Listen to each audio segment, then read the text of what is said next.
Hello guys, good morning to all of you. मैं Saurabh cyber, आप सभी का स्वागत है मेरे चैनल इमोशन वाला में।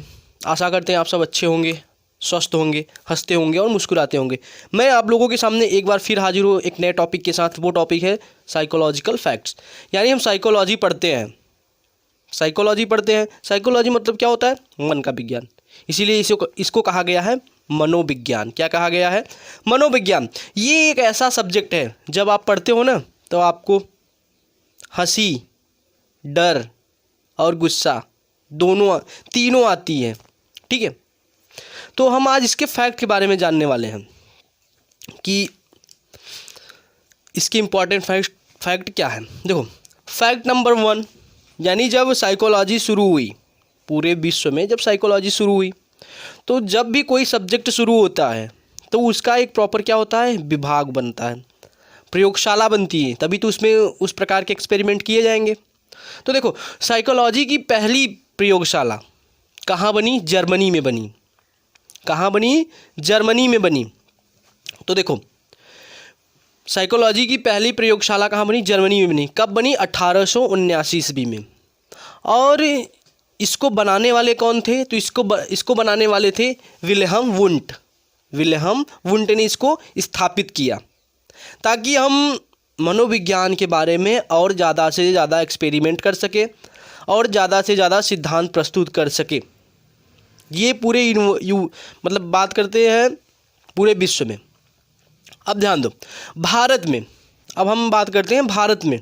तो देखो, भारत में इसकी शुरुआत कलकत्ता से हुई, कलकत्ता यूनिवर्सिटी से। कहाँ से हुई? कोलकाता यूनिवर्सिटी से। वहाँ पे प्रॉपर क्या हुआ? 1915 में। कितने में?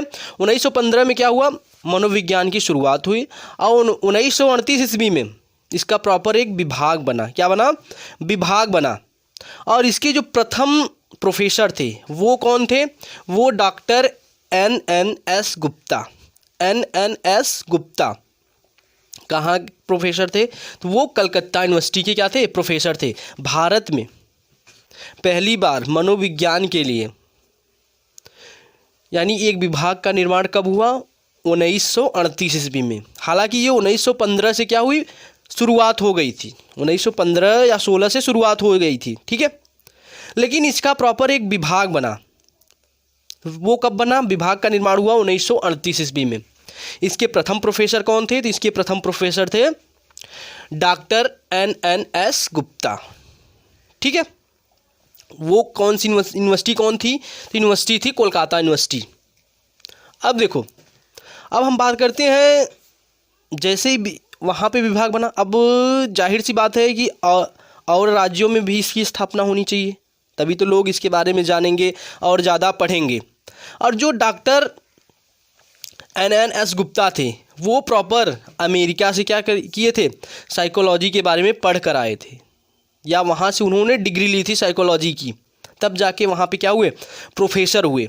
क्या हुए? प्रोफेसर। और जब इंडिया में हम बात करते हैं, जो हमारी कोलकाता यूनिवर्सिटी है, उसमें प्रॉपर पहले दर्शन शास्त्र में इसको पढ़ाया गया। क्या किया गया? पढ़ाया गया। जब इसमें रुचि दिखी, यानी एक नया सब्जेक्ट था। अगर आपके पाठ्यक्रम में आप पढ़ रहे हो, आपके सिलेबस में कोई नया सिलेबस जब जोड़ा जाता है तो आप पहली बार जब पढ़ते हो तो क्या करते हो? पहले उसको समझते हो कि इसके बारे में कौन कौन से फील्ड होंगे, आगे क्या करना पड़ेगा इसमें। ठीक है, तो ये किस में पढ़ाया गया? दर्शन शास्त्र में। किस में पढ़ाया गया? दर्शन शास्त्र में पहली बार 1915 में पढ़ाया गया।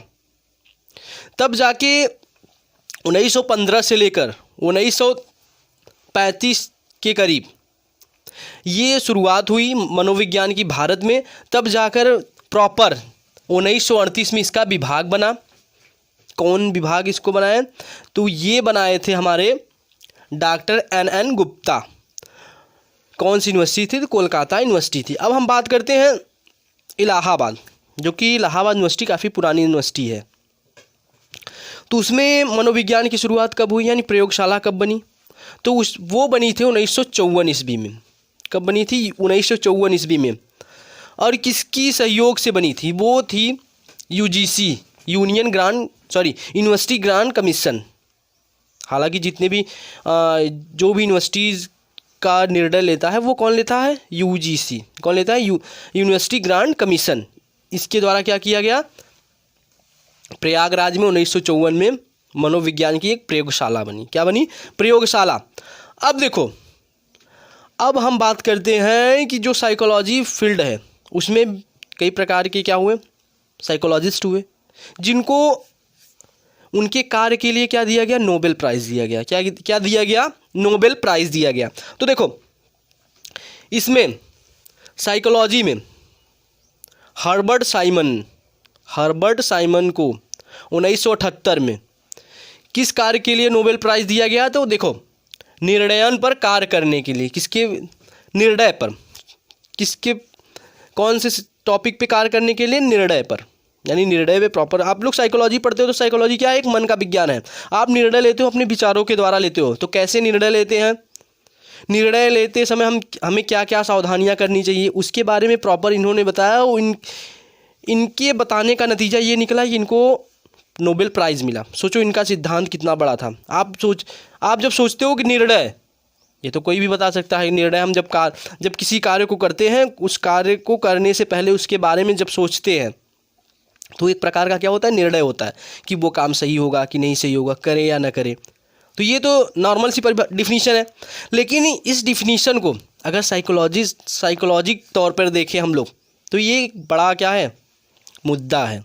आप किसी कार्य को करते हो, करने से पहले सोचते हो, तो वो सोचने का जो विचार होता है कैसे प्रकट होता है, क्या क्या विचार आते हैं, तो प्रॉपर इसके बारे में कौन बताया था? हर्बर्ट साइमन ने, जिसके फलस्वरूप उनको क्या मिला? नोबेल प्राइज़ मिला 1978 ईस्वी में। अब देखो, दूसरा क्या है? मस्तिष्क विच्छेद। क्या है? मस्तिष्क विच्छेद अनुसंधान के लिए रोजर स्पेरी को नोबेल प्राइज़ मिला। कब मिला? 1981 ईस्वी में। कब मिला? 1981 ईस्वी में। अब देखो, आप लोगों ने अगर साइकोलॉजी पढ़ी होगी तो पावलाओ एक ऐसे साइंटिस्ट थे जिनका जो एक्सपेरिमेंट था वो भी काफ़ी अजीब था। जब हम लोग कभी मिलते थे, अपने दोस्तों से बात करते थे, तो हम उसमें पावलाओ, वाइगोत्स्की, थार्नडाइक, स्किनर, इन सब की चर्चा करते हैं। पावलाओ की क्यों करते हैं? क्योंकि इनका जो एक्सपेरिमेंट था वो एक कुत्ते पर था। किस पे था? एक कुत्ते पर था। इन्होंने क्या बताया? पावलाओ को पाचन व्यवस्था कार्य के लिए। किसके लिए? पाचन व्यवस्था कार्य के लिए। अब पाचन व्यवस्था कार्य क्या होती है? तो देखो, इनके कार्य को अनुक्रियाओं के विकास के सिद्धांत से समझा जा सकता है। ये कौन से विकास का सिद्धांत दिए थे? अनुक्रियाओं के विकास का सिद्धांत। इससे रिलेटेड है कौन सा? पाचन व्यवस्था के कार्य। तो इनको भी क्या मिला? नोबेल प्राइज़ मिला। इनका सबसे अच्छा एक्सपेरिमेंट कौन है? वो कुत्ते वाला एक्सपेरिमेंट, जिन्होंने ये साबित कर दिया कि अगर आप लगातार परिश्रम करते रहोगे तो आप सफलता ज़रूर पाओगे। थार्नडाइक में यही कहा था। थार्नडाइक ने भी अपना एक्सपेरिमेंट बिल्ली पर किया, यानी वो बिल्ली परिश्रम करती रही और वो दरवाज़ा खोलने में सफल हो गई। तो आप लोगों से यही गुजारिश मैं करता हूँ, मैं अपनी सभी वीडियो में यही आप लोगों से कहता हूँ कि आप लोग स्ट्रगल करो। एक बार करोगे नहीं सक्सेस होगे, 2 बार करोगे नहीं सक्सेस होगे, लेकिन कभी तो कभी सक्सेस होगे। अब देखो, तो इनको भी क्या मिल गया? नोबेल प्राइज़ मिल गया। अब देखो, जो यहाँ पे हैं 1, 2, 3, इनको भी क्या मिला है? नोबेल प्राइज़ मिला है।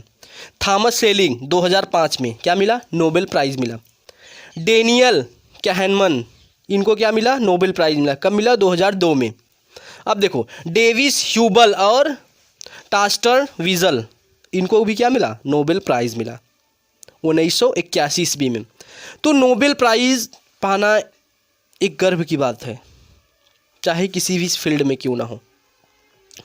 तो आशा करते हैं आप सबको वीडियो अच्छी लगी। वीडियो को लाइक करो, चैनल को सब्सक्राइब करो और मुझे भी क्या करो? सपोर्ट करो।